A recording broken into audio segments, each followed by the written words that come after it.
Okay.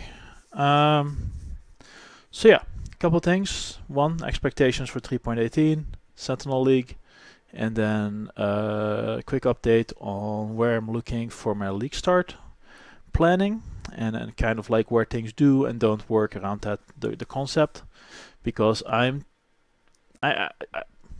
I'm still kind of excited about Static Strike. Static Strike is a very curious skill. It has duration. A moment, let me change over. Where are you, buddy? That's Smite. Static Strike. It's duration, lightning, chaining, AoE, strike, melee attack. It's non-orb skill. So one of the things that's interesting about Static Strike is, one, you can combine it with ambush and then use cast on crit. That's what I was doing here with Sparks and Lightning Pen. Another way you can use it is you can use Static Strike and just leverage the duration and either get like critical charges from it on occasion, or you could also take a different approach and use it to maintain Trinity.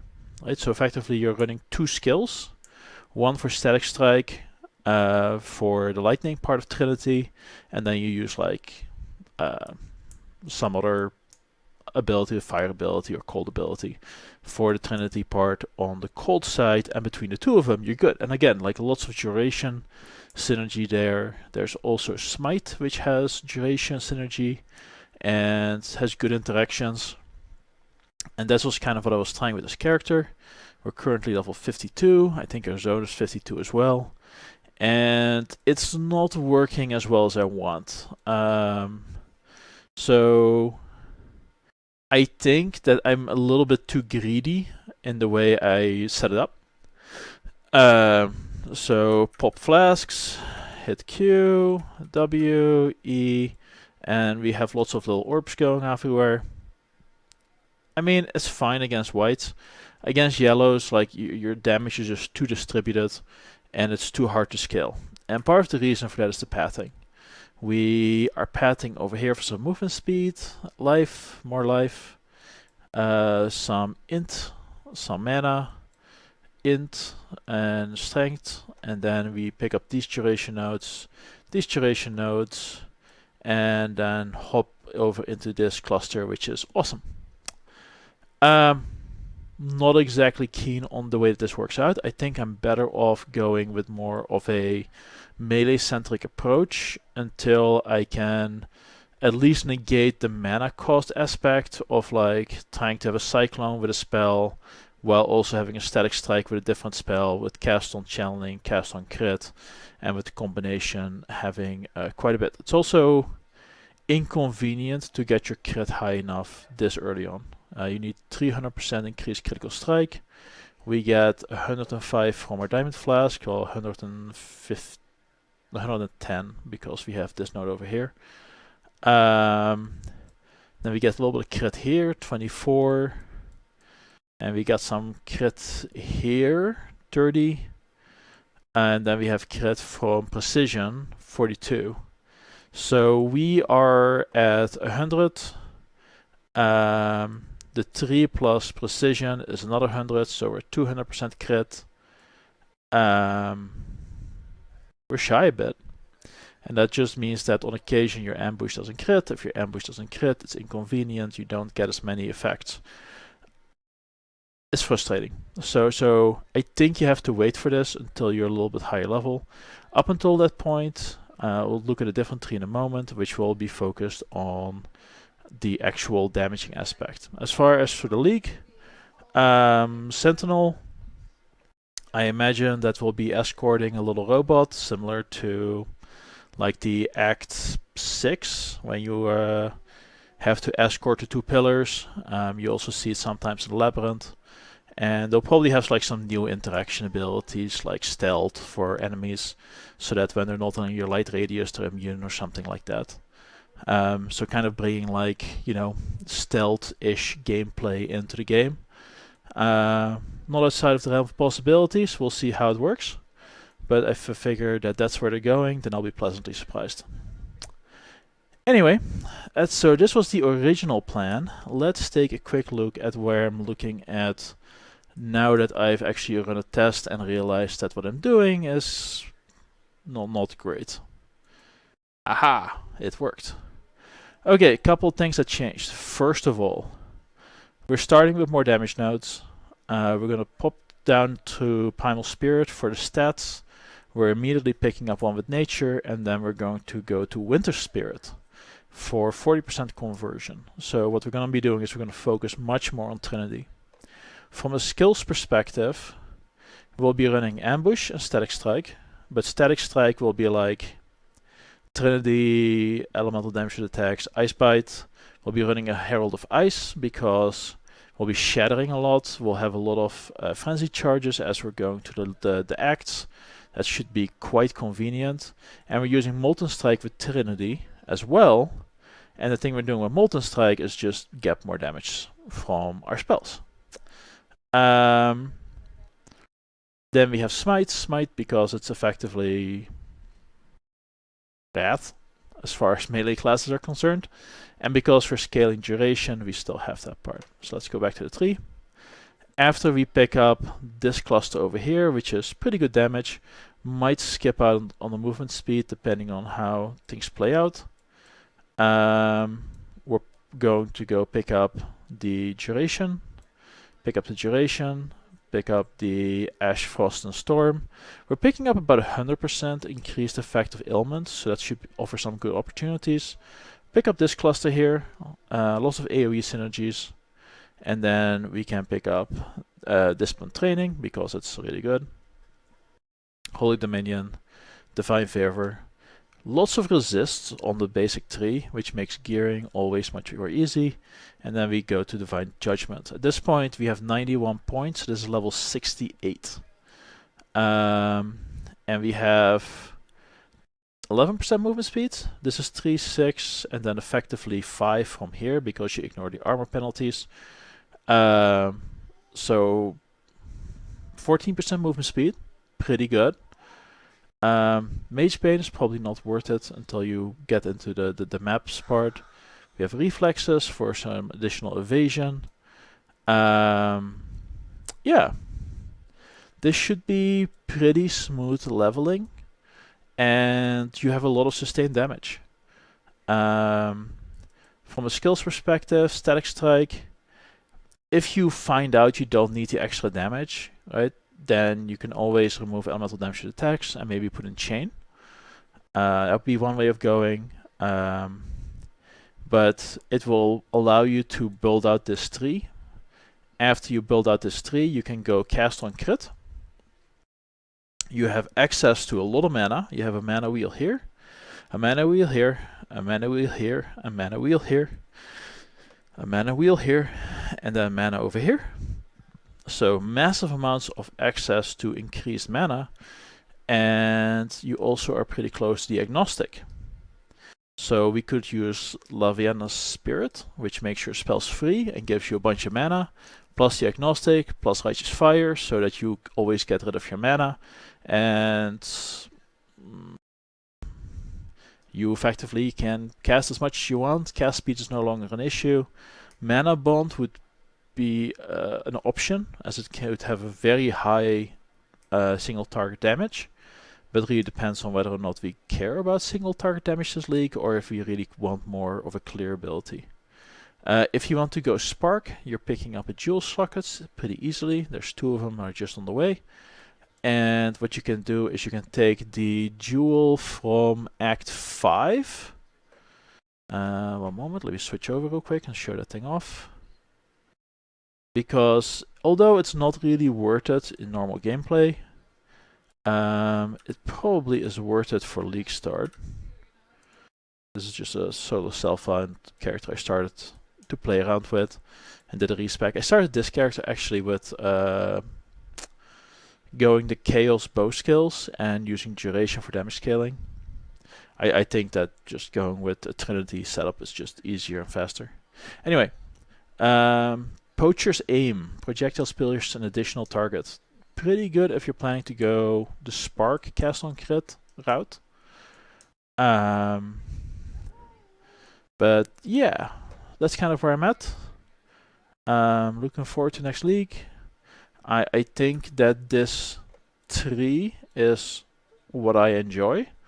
It allows me to go back to agnostic. I had a lot of fun building a cold dot ranger with righteous fire on agnostic, and we are close to elemental equilibrium. Actually, we literally passed by there, so we could do a cold dot build with elemental equilibrium in there.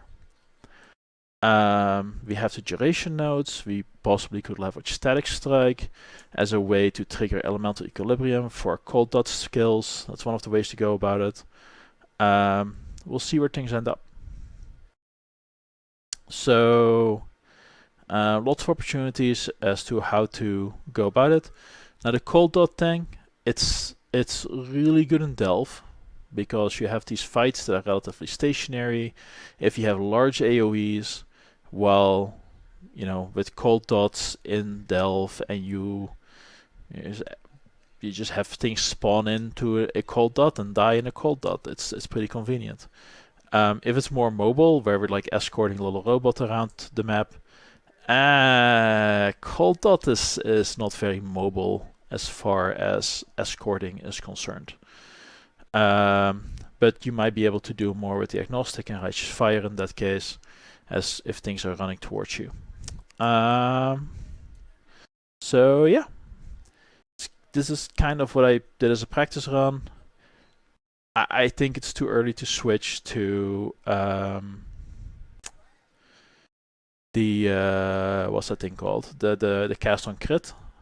You really like to invest your 4-link into cast on crit. You really want your critical strike chance to be 100% with a very high percent chance to hit on your ambush static strike. Whereas if you're going more for a hit-based elemental attack build, if your ambush gets the crit and your static strike just does, you know, 2.5,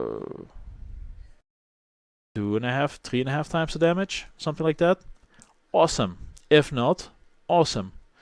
And smite, static strike, good duration synergy, and it's much easier to scale duration than to scale cooldown for ambush. So again, that's an easy way of solving those issues as well. So yeah, that's kind of where I'm leading at this point. We'll see where things end up. Again, this was the original test. And then let me switch back to make this disappear. This is what, nope, this is still the wrong thing I'm looking at. Oh, there we go. This is what I'm looking at from that after doing that. If we are going to go with Molten Strike has a bunch of little projectiles. That would make the projectile damage more interesting. It also would help out for our sparks later on. We are not too far away from picking up Piercing Shot for additional pierces, which is a pretty big deal for Spark. And there we can also get our damage up for how long our sparks have been traveling around. We also have a relatively easy shot to go to these nodes down here. We would then unspec the elemental attack damage here. We may still need this for the crit. I don't think there's a lot of other elemental attack damage here. Just this for crit, and then Divine Light, because lots of spell damage, spell crit, it's all nice. You could go Elemental Overload. You're gonna have to run the math. It really depends on how good your weapon is. Because the ability for us to get very easy crits on Static Strike, and that's a lot of critical hits. Which of course, if you do conversion to cold, means that you get ice, you get the shock, you Herald of Ice explosions. I don't think you can justify Elemental Overload. Like 40% more damage versus like 200% more damage, something like that. like ambush by itself, the increased critical multiplier you get is really good, right? Plus 25% critical strike chance, which means your critical strike chance is in the low 30s. And, you know, then you just have 200%, 300% more critical strike. You'll be golden.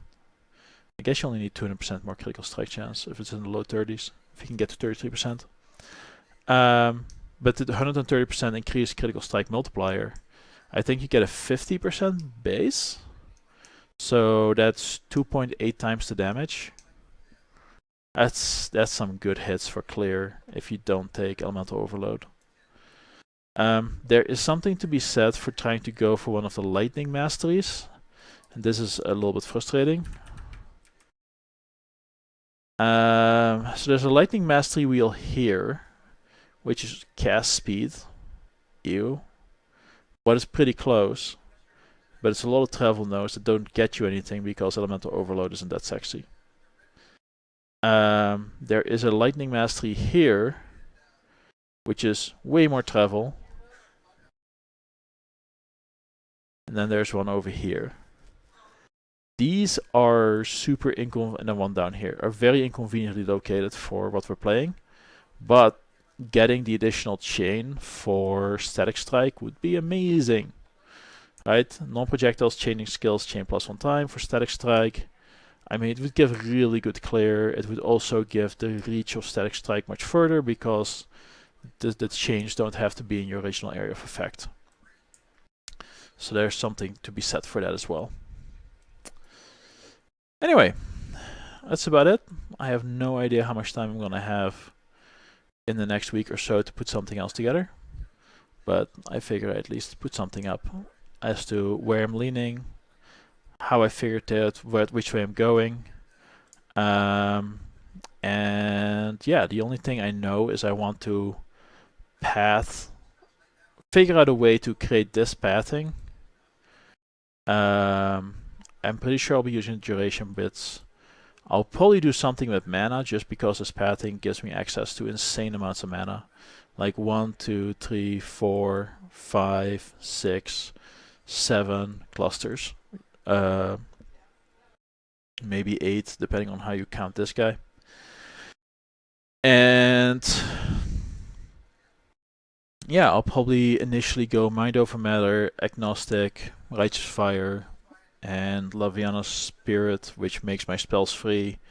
And then I am pretty sure that you can queue up mana flasks still. So that means that you just slam Laviana's Spirit whenever there's charges in it. And you just queue up a very large number of those, and your mana bar is never gonna fill up. Right? Because even if Agnostic only has to heal 1 point, you still throw away 20% of your mana. So as long as your mana pool is big enough to keep up with Laviana's Spirit's recovery, then you're golden. So you may have to, not take Arcane Chemist. We might have to spec out of Herbalism. We might want to be a little bit... this is nothing. Increased charges gained, mana, fast duration, which is fantastic for Spirit. So we can take up this mana wheel. We might have to watch out that we don't recover too much mana out of the Spirit. But once our mana gets high enough, then the Agnostic should get us into a position where we just start queuing up mana flasks, which will effectively automate our mana flask setup, and we'd have really good recovery on top of it, right? Because if we don't consume all the recovery with Righteous Fire, then the Agnostic effectively is just a very large life recovery multiplier. Be aware that there is this 10% increased max life, 10% reduced life recovery rate. You don't want reduced life recovery rate if you go down this path. So yeah, lots to figure out. But this is an interesting skeleton. It allows me to leak start something that allows me to do weirder things later on. One of the things I regretted with my last league start was that I had a tree which was very much down in this area, and I felt super pigeonholed in what that tree could do. Right, because I was focused on picking up a long shot and picking up the projectile speed nodes over here and over here, and leveraging all of those things together. Oh, and then I had like the bow nodes for projectile speeds as well. I was so heavily focused in this area of the tree that respecking out of it wasn't an option. And that was, I don't know, made me abandon my first character much faster because I just got bored with it. And that was my barrage galvanic arrow setup. And it also very quickly became apparent that if you wanted to play elemental damage, then you were playing the new amulet because the amount of penetration it gave you. Yeah, we'll see what they do with that. I think that they're gonna have to do something with penetration. The amount of the disparity between avoiding resistances or getting massive amounts of penetration versus from the amulet, or versus going down the route of like piecemealing your penetration. Like over here, you get 8% cold penetration. But if you have the amulet, it's like you get a few percent for however much omniscience. Crystallized omniscience is the amulet, by the way. The amount of penetration you get just makes a mockery of any penetration on the tree. Penetration has scaling issues. And it's just the way that it works, the way that you can go negative with it. That's where we have the problems with penetration. Which means that quite often it doesn't really do a whole lot until like multiple auras and rares interact with each other, and now you have a mob that even with your penetration is still like 75% resist, and you just can't hurt it effectively. Whereas if we compare that to physical, for physical what they say is you overwhelm damage reduction. I would appreciate it if they would introduce a mechanic to overwhelm elemental damage reduction, and you could scale that instead of penetration. That would be nice if they did something along those lines. So yeah, that's it. Enjoy all the news and all the teasers and everything else. And I'm sure I'll be playing League Start.